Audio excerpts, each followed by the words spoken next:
Hi, good afternoon, everybody. Thank you so much for joining us today on this very rainy Saturday. My name is Miguel Perez. I am the Associate Director of Engagement Programs here at the Art Institute of Chicago, and I have the absolute pleasure of welcoming you guys here today. If you could do us a favor and silence your cell phones first and foremost.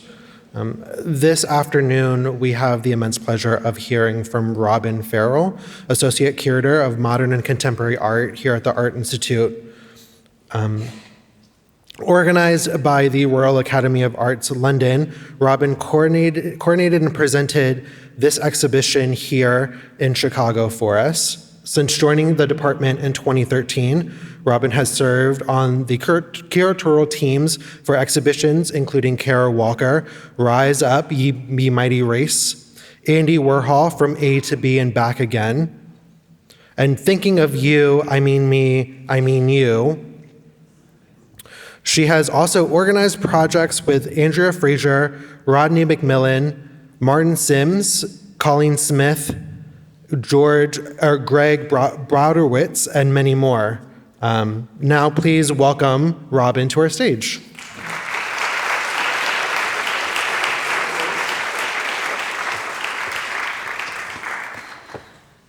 Thank you, Miguel, for that kind introduction, and good afternoon, everybody. On behalf of the Museum and the Department of Modern and Contemporary Art, I want to thank you all for being here and welcome you today. This actually marks my first in-person lecture in over 2 years. So I'm really excited to be here and also appreciate your patience with me because I'm used to just looking at a screen. But with that, I do want to just talk about my pleasure and delight in helping organize this presentation of David Hockney, The Arrival of Spring, Normandy 2020, which is the fourth and final presentation, also the only US presentation of this incredible series from one of England's most prolific and influential artists of both the 20th and 21st centuries.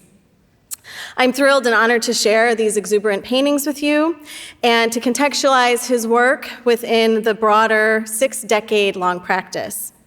Today, I will chart Hockney's unfolding as an artist of our time through both his captivating approach to art as well as his own words. With that, I will begin by mentioning David Hockney was born in 1937 in Bradford, England. He trained at the Royal College of Art in London, where he studied under Francis Bacon and Peter Blake before visiting the US in the early 1960s. He would return to the US on multiple occasions for teaching engagements and also because he really was quite taken with the United States and settled eventually in Los Angeles, where he was drawn to the cool aesthetic of Southern Californian life.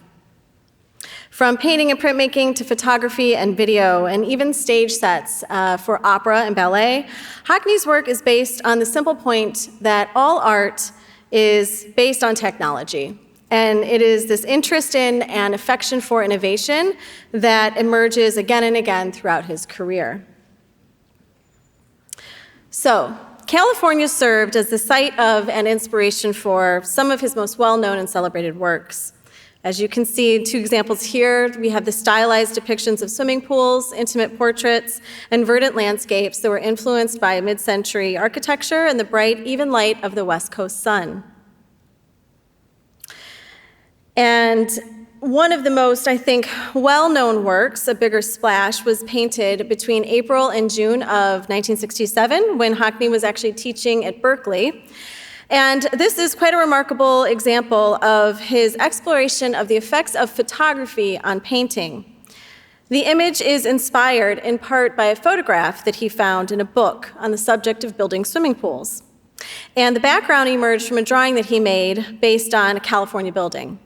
And so he's put them both together here, but really rendered the idea of not only landscape, but what is absent from the landscape here, as you see the splash, which becomes the protagonist of the picture, and shines as the largest and most striking work from this early series. And as many of you may know and recognize, this is American collectors Fred and Marcia Weissman in the Art Institute's collection and currently on view in the Modern Wing in Gallery 297. And this is perhaps, dare I say, one of the most iconic examples of Hockney's group and double portraits of friends from the 1960s.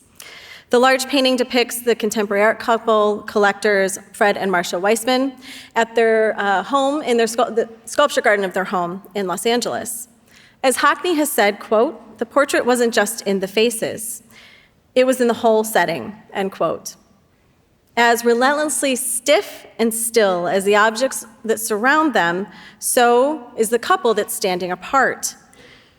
We have Mr. Weissman, whose stance is echoed by the totem pole in the background, and Mrs. Weissman's distorted mouth also mirrors that of that object.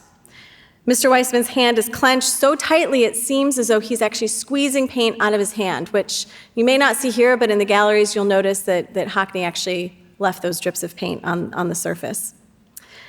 And so this pervasively intentional work is reinforced by the segregation of the living space, the green foliage, the potted plant, and that the painting runs to the edges. And unsurprisingly, the Weissmans actually were not in favor of this portrayal of them and did not end up keeping the painting, which is how we have it here at the Art Institute.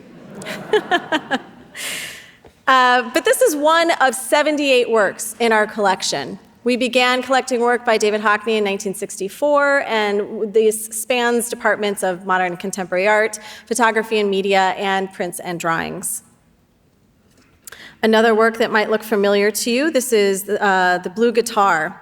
It is one of 20 prints in a series that Hockney did in 1976 and 77 that is inspired by Wallace Stevens' poem, but of course also explores Pablo Picasso's various styles and phases. This particular work is titled The Old Guitarist, which shares the same title as our own painting by Picasso, which is on view in Gallery 391. And an example from photography and media, a work in our collection here, is Sunday Morning, Mayflower Hotel, New York.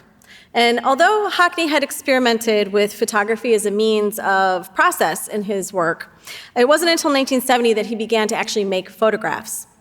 Hockney pursued this endeavor to explore possibilities that he called joiners. And these are composite images made from multiple photographic prints. His joiners, as he called them, aims to get, as he has said, closer to the way that we actually look at things, closer to the truth of experience, end quote.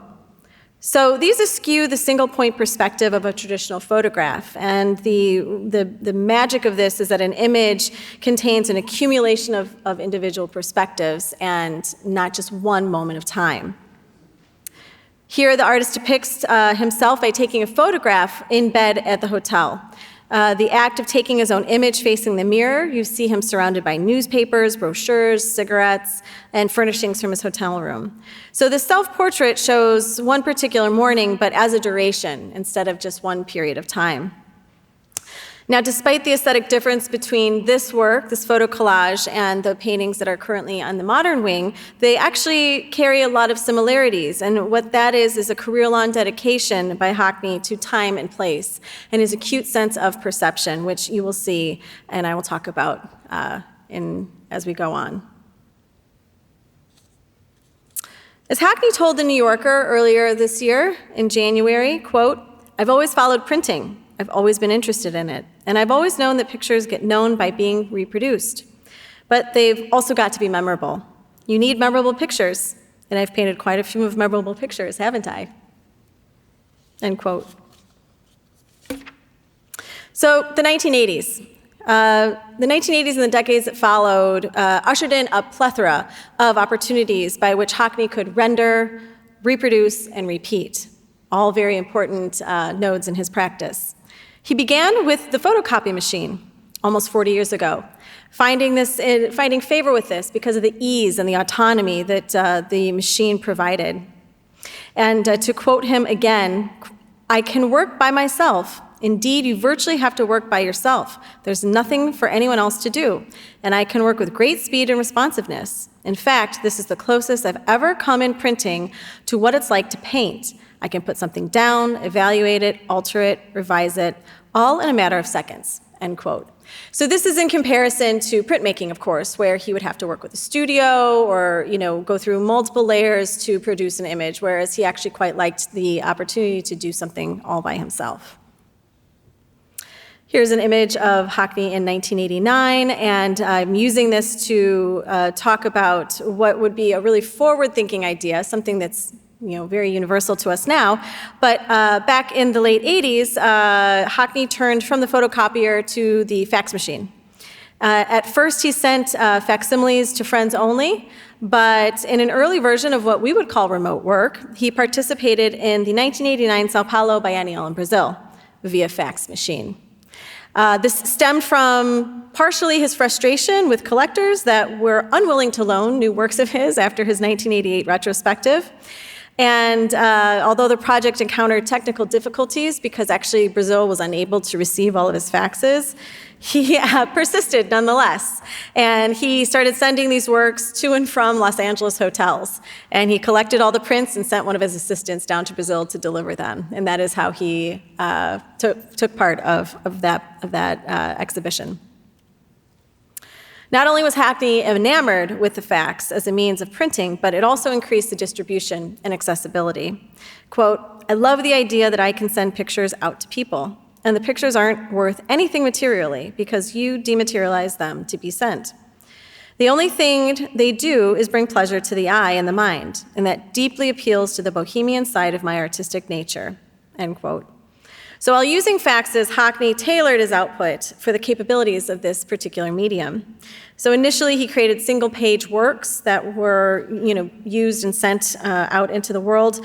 But actually, he began to cut up the prints and would send them in large masses. And for example, in some cases, 144 pages of faxes that one could then reassemble into monumental artworks. And this is an example of such. And you can see him actually doing this in the picture before. And this is actually, what do we call this? This is a reproduction of a facsimile.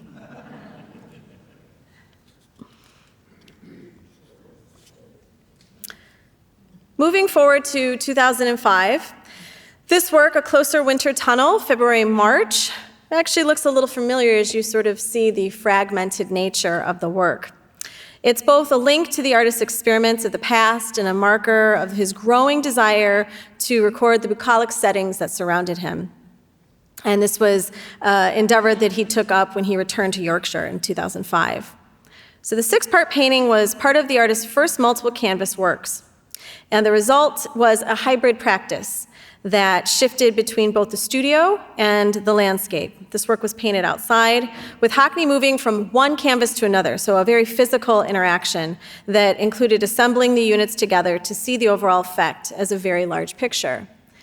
Now, process, again, is very important here, and in this case, Hockney employed a digital photographic reproduction technique that allowed him to study as the work evolved, examining the assembled image of the painting in his studio. So he was working on it outside, but he was looking at images of it inside.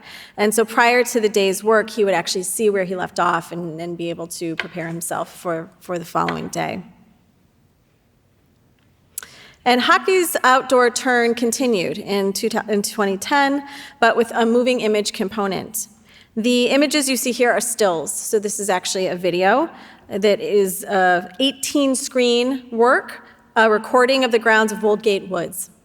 And with each camera set at a different angle to capture this subject, some had different exposures, and again, this really produced a fragmented mode of composition, what one might call a collaged view through video.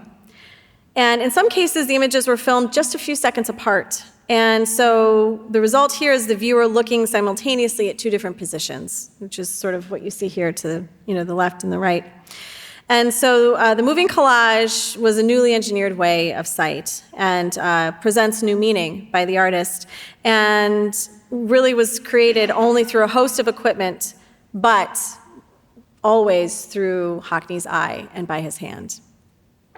And I've included these images to, again, show you a little bit of how he produced some of the work that I've been talking about. In particular, this is rigging multiple cameras together. So they would set up the space here and come up with this sort of armature for all the cameras that would then capture the recording and was connected to a monitor, set of monitors in a van nearby. And so the artist would then be able to instruct and really guide the view of the work to make the composite landscape. In writing about this project for MIT Technology Review, Martin Gayford said, quote, "Hockney compares this process to drawing. For him, drawing is not merely a matter of making lines with a tool. It's fundamentally about constructing a two-dimensional image of three-dimensional space. He argues that the same is true of putting photographic images together in a collage and also of altering a single photograph." So already you're seeing that, the boundaries of media and the way that technology finds its way into his practice is, a bit squishy, but in a really wonderfully creative way. And, he uses this idea of drawing or painting intermittently between not just a brush and, a palette, but in other modes of capturing images through formats. So here is an installation view from his gallery in Los Angeles, a 2014 exhibition titled The Arrival of Spring. These works were actually created in 2011, and they came out of David Hockney's, push to never settle on one type of media.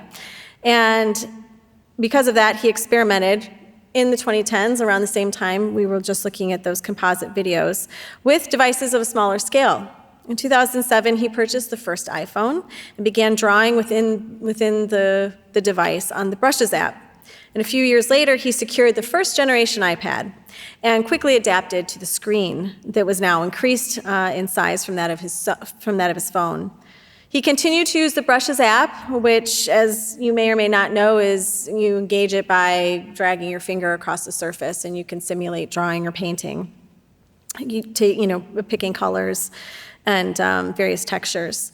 And soon, the artist produced the series you see here, a 2011 series called The Arrival of Spring, which captured the season in northeastern England. This series included one large painting and 51 drawings, 4 of which you see here. Fittingly, when Hockney planned to return to the subject of spring in 2020, this time in Normandy, France, he packed up his iPad again, which is a very good idea.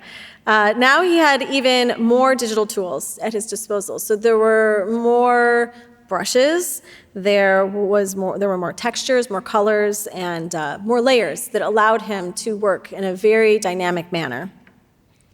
Executed from February until the beginning of July of 2020, the series of paintings coincided, as we all know, with the coronavirus pandemic, and when much of the world went into a state of lockdown. Hockney spent his isolation communing with nature in the countryside surrounding the home where he lived and his studio, and capturing the subtle changes in a single tree, the change of light across a field, the slow and sometimes sudden bursting forth fresh color of the world. And all of this was captured on his iPad.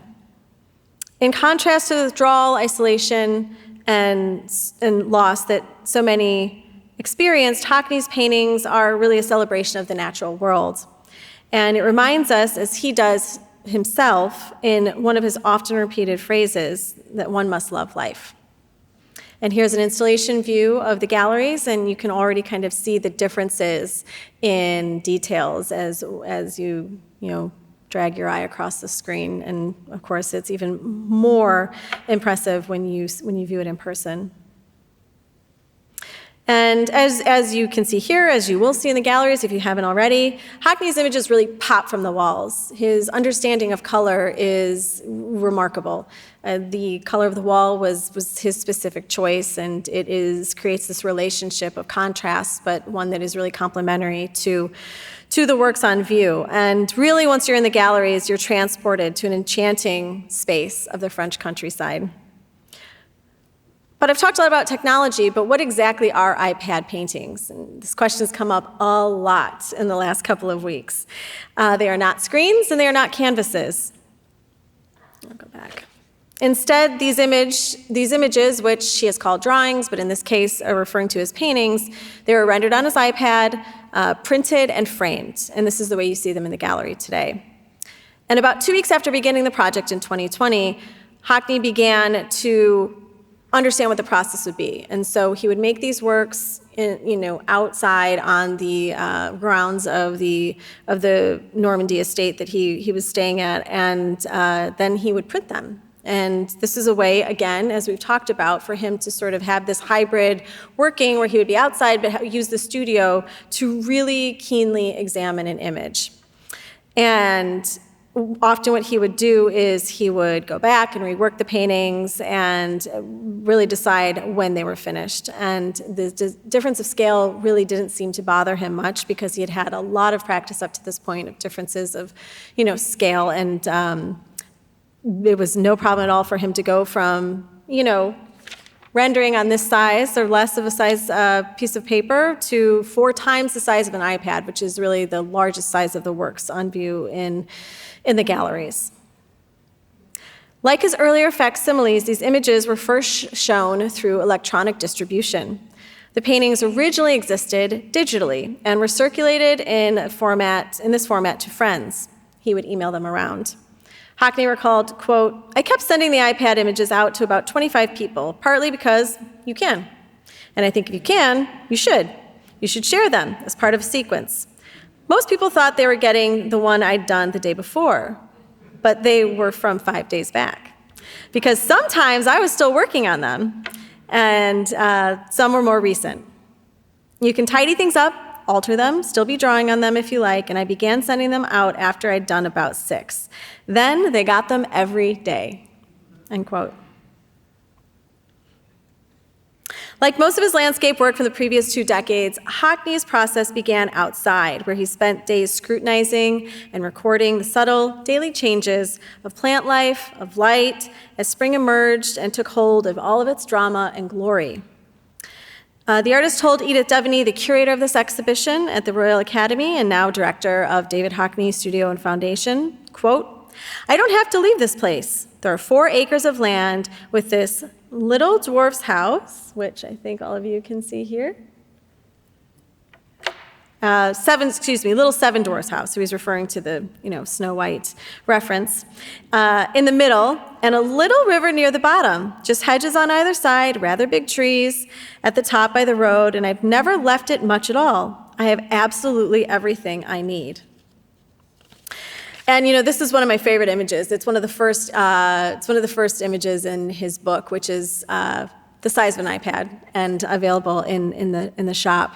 But I really love it because we are seeing his view of the space that all of these works took place. And of course, my favorite is here's his little self-portrait walking about. So it's a nice little Easter egg within that view. As I've mentioned, or as you may have assumed, all works in this series were created in plein air, which is a French phrase meaning in the open air. This approach to rendering subjects such as landscapes, plants, animals, all of this happening outdoors was often used by the Impressionists, like Monet, whose work Hockney has noted as an influence in general and specific ways. The plein air approach was particularly fitting for this endeavor, of course, due to Normandy's associations with the French Impressionism, and Hockney mentioning that Monet witnessed and recorded many, many springs just nearby. And here's just a cluster or group of sunsets and rises in the exhibition. And as you can see, some of the series that Monet produced, such as Stacks of Wheat, are very comparable here with the arrival of spring, depicting how light and colors change at different times of the day and different points in the season. And David Hockney actually visited the Art Institute's 1995 Claude Monet retrospective, which he cites as a true inspiration, unsurprisingly. Quote, "I came out of that exhibition and it made me look everywhere intensely. That little shadow on Michigan Avenue, the light hitting the leaf. I thought, my God, now I've seen that. He's made me see it. Most people don't see things like that. They can't get pleasure like that, can they? Monet gives it to you, though, for he was a generous spirit, and you can take pleasure in looking at things freshly, end quote. And so I have just here a series of Monet's haystacks, just as comparison here. So it's really lovely to be able to visit this exhibition, spend some time with the paintings, and then just walk across to the Impressionism wing and see sort of how things are both the same and different over hundreds of years of art history. However, unlike the Impressionist his predecessors, and in keeping with his long-held embrace of contemporary technology, Hockney used digitally born media here for the arrival of spring. As mentioned before, the artist had first explored the technology in 2010, but this time he worked in an app which was adapted specifically to his requirements, with new brushes and shapes. As with every media the artist uses, Hockney mastered the wealth and possibilities the device offered, and the values, the freedom and mobility, and the technology allowed. He said, "I feel like I'm painting." Indeed, his work and the iPad and the works that possess the qualities of all of his paintings, but however they are not. And with his gesture and hand clearly evident, each of the 116 works definitely carry a close view of his previous works on canvas. The technology afforded both a liberation of process and material. There was no need for carrying multiple materials about. There was portability. Hockney only needed the iPad and his special stylus. No painting paraphernalia to haul around. There was a true immediacy to the work, he has said. He never had to wait for the paint to dry, and he could revise in a way that isn't possible on paper or canvas. It was the quickest medium he had found to capture light, and this is very important because he has said that he could capture the tones and the light and then fill in the details later.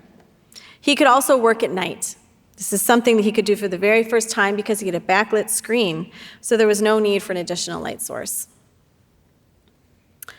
There are also 2 animations in the exhibition, so this marks a return to video, and I will just be silent for the run of this video and speak again in a moment.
So I really like that video, and so thank you for sitting and watching it again with me, because it really gives insight into his process. It almost runs like a time-lapse photography video, you see, because it shows the way in which he sketches, and he layers on top of it, and there's this overwhelming sense of how he moves from one scene to the next and from one season to the next. These are studies in time and in color, and a testament to the experimental nature of the medium.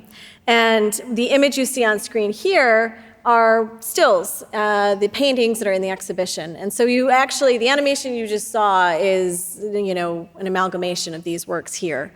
So it's really wonderful that you can actually see the video, and then you can go and spend a little more time with each of the works that are following this, the blooming of this cherry blossom tree. Now, this video is of rain, as you can see. There's no real beginning and end. It's a continuous loop. It's sort of this wonderful, what everyone feels, maybe on a day like today when you just can't see much but the rain.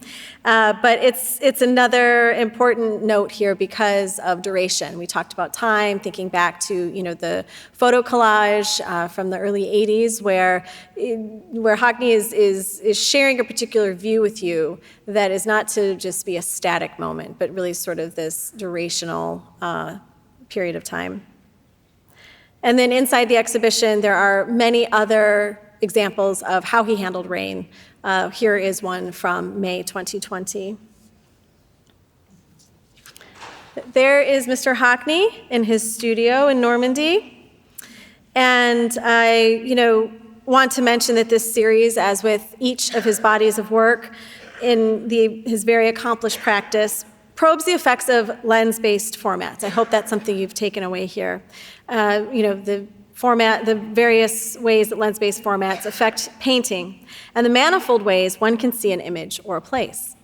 Each of Hockney's works bears the artist's keen wit and attention to detail, while showcasing his penchant for bold color and image-making techniques. He has said, quote, "In art, new ways of seeing mean new ways of feeling. You can't divorce the two. As we are now aware, you cannot have time without space and space without time," end quote. With the arrival of Spring Normandy 2020, Hockney has once again transcended boundaries of his art, expanding artistic expression and distribution and accessibility of art, while simultaneously offering new ways to encounter nature and technology. Quote, "I'm enjoying myself enormously. Yes, I am." The artist has said now well into his 80s, and, quote, "It's given me a new lease on life," end quote. So David Hockney's vivid celebration of spring is upon us, and hopefully it will do just the same for the rest of us. I encourage all of you to visit the exhibition today if you haven't already. I have to give a reminder that there is no photography allowed within the exhibition, but if there are any questions at this time, I'm happy to take them, and thank you again for joining me today.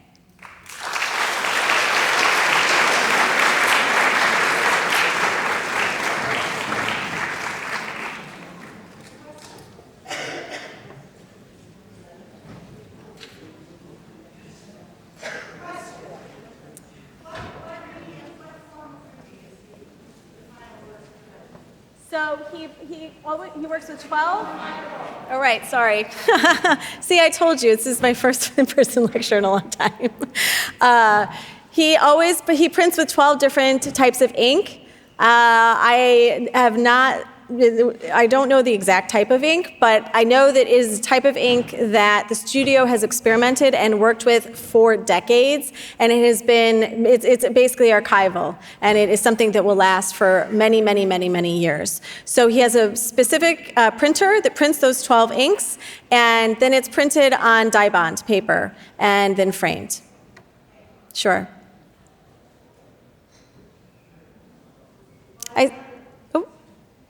I see a hand. I don't know if you want to come down to the mic, or I can try to. Is there like an app that is using to create a tool?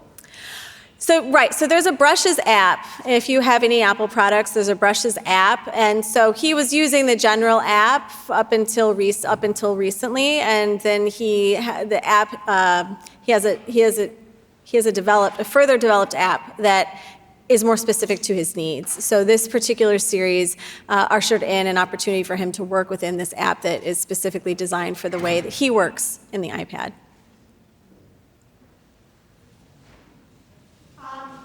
Since he creates a digital piece and then he prints it usually multiple times, where's the original? Is it the digital? And how does he handle multiple? Right. When he Oh, sure. Yes, thank you.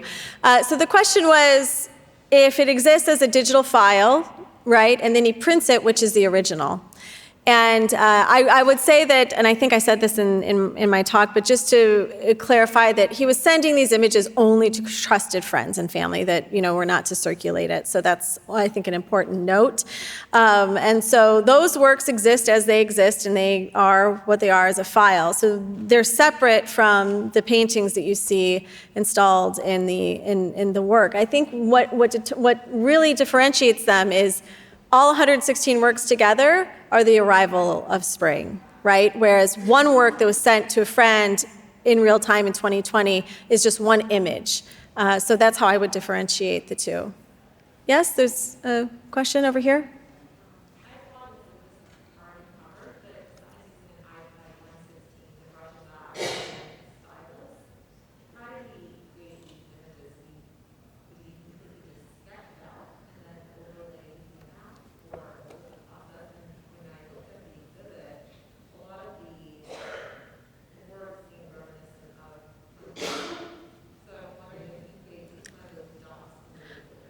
Okay, I'll repeat this, but I didn't hear, you said reminiscent of, and I didn't hear what that was. Oh, pointillism, yes, thank you. Thanks for bringing that up, yes. So the question was about process, and so how exactly did he create these works with the iPad? And please let me know if I didn't capture anything else. So he had his iPad with him in Normandy, and he would set out every day to work, and he, would sketch and paint in the iPad. But as I read, he would then look at he'd print out what he made, and he'd look at it, and he might think, oh, I want to adjust this, or I want to change that. And so he'd go back into the iPad and then adjust it how he would see fit. And there's a wonderful, very short video on the Royal Academy's website of David Hockney speaking with Edith Devaney, and he talks about layering. And so basically he would be able to have an image and maybe move something off to the side and put something in and layer it back on. So it's a much more dynamic way of producing in composition with this particular series. I think there's a hand right there.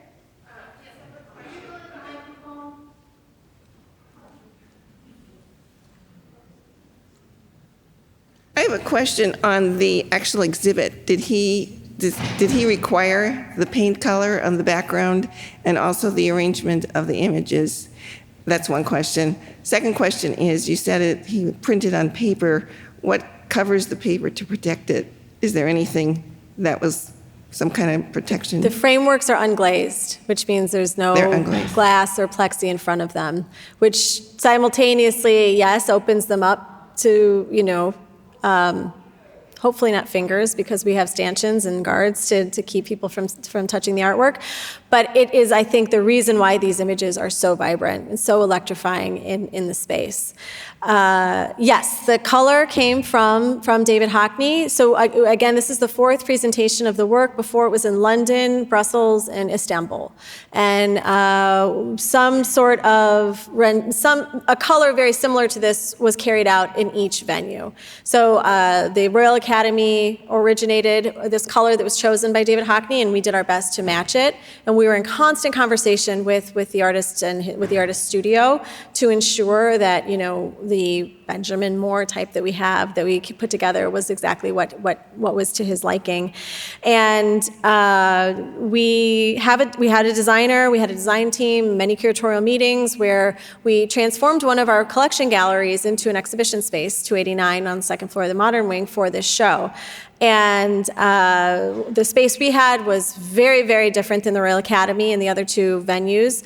And so our designer basically had a checklist of all 116 works, came up with the divided installation that you see, and together we came up with a presentation of orientation of works. And they are not strictly in chronological order. So I'm glad you asked this question so that I can address that. You'll see that they're more arranged by maybe subject or period, so that there's this much more intimate narrative that one can see, where you can track, the evolution of the cherry blossom, for example, or these are multiple views around his cottage. So we presented that to the studio. They had very few tweaks, and we went ahead and installed according to that plan. It's very stunning, really, the way it's. Oh, thank especially, you. I think the background color next to his colors are just. He has such a grasp and understanding of color. It's quite impressive. Yes, I have a question. Yes. Thank you very much for the talk. My question circles back to this new medium, the iPad, as a way of producing art. And you have the possibility to do backups of your work at every stage. Every backup is a piece of art, or not. Who decides? Is the artist who decides each stage of a production will be 10 pictures, 10 different pieces of art, or only one? What if you find a hard drive lost in his house Right. with many intermediate versions? Did you find 100 more Hockneys, or there is only one? Let me repeat, and please let me know if I caught all of your questions. So I think you were asking like who determines the number and what is seen. Is that more or less what you were asking? And please remind me if I missed something. But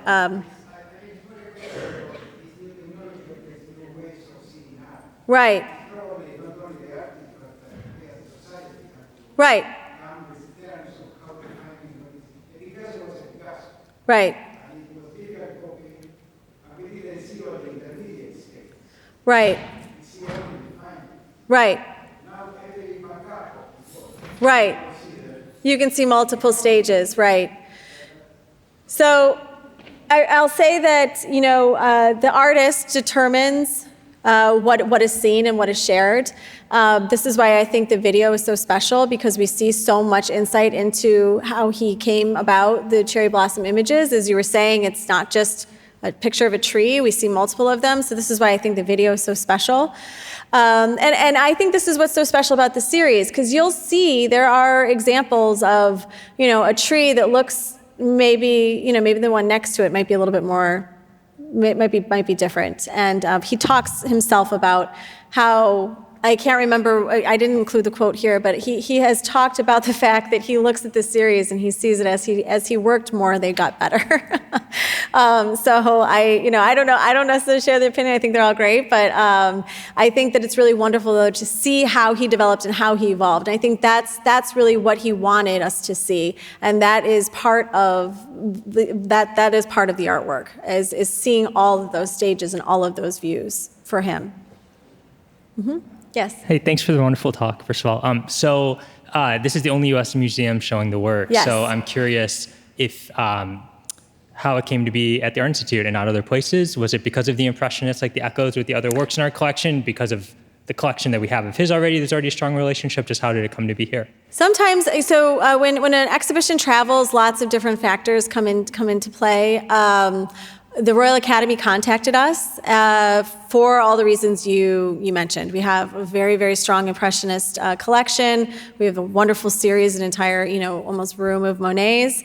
And so it made a lot of sense for us to host the work. I always say something I really appreciate about working here at the Art Institute is I work with contemporary artists. I work on contemporary projects, but it's really something for a contemporary artist to be in conversation with makers 3,000 years ago, or in this case, a few hundred years prior. And so I think that I think that that's really what's wonderful about the conversation. I don't know why it's not going on to another U.S. institution, but we're very happy that we are the host of the only American exhibition of this work. I see a hand. Yes, hi.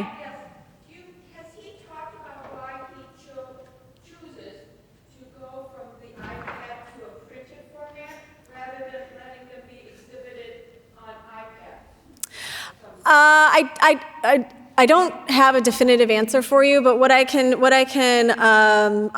say based on context is part of his process was making these iPad works, printing them out, looking at them, and that was part of his process. And so I think the act of printing them out and seeing them in the studio was something that allowed him to see what a different view would be. And then again, Edith Devaney, who I've spoken about a couple times, who was at the Royal Academy and had worked with David Hockney over various projects. She was one of the people that was receiving the JPEGs, and she originated the exhibition at the Royal Academy. So I can say that there was some sort of conversation between the two of them of really thinking about how to share these works with the world. And I think for him, he wanted to do so as quote unquote paintings, not on iPad screens. Oh, yes, in the front. Does he ever get frustrated with the range of the palette, or is that a limitation that he enjoys? I think it's something he enjoys, because these 12 colors are something that he's determined. So I think it's something he actually really likes. Oh, yes. The question was, is he like or is he frustrated by the limitations of the colors available? And I said that these 12 colors that he uses are they're determined by him. So I think that it's something that he's in favor of. In the middle, yes? Yes, do you know if he uses photography at all in his process? Does he start with a photo on the iPad for composition or anything like that? I don't want to definitively say no, but what I understand is that this for him has been a project similar to what the tradition of in plein air is, which is that you render what you observe. And he prints it off and he goes back and forth. So there's elements of reproduction involved in his process, but I think it's different than, say, earlier, like a bigger splash, which came from a photograph, and then him moving on from that. Yes, in the front. You? Yeah. Hi. The mic is gone, so I'll yell. Could you just repeat, was that main one, was that a video? Yes. Yes, there's the two videos. When you arrive on the second floor, you enter into the gallery 289, and on the opposite wall is the exhibition text, and on either side are the two videos. Is that a hand? I'm sorry, the lights are. Yeah. Was the exhibit delivered to you as JPEG files, or were you sent with prints? We first saw images of the paintings, not the actual JPEGs of the works were not shared, but shots of the works printed is what was shared with us to begin with. And then within a few months, the Royal Academy mounted their show, so we were able to. I was supposed to go and see it, but Delta came, and we all know I didn't travel. So typically I would have traveled to see it abroad, but I wasn't able to last fall. Up in the back. You? Yeah. No. They were shipped. They were shipped here in beautifully organized crates, framed. So these are the same works that have been at all 4 venues. They will go back to the Hockney studio. Anyone else? Well, thank you again. It's been wonderful to spend the afternoon with you.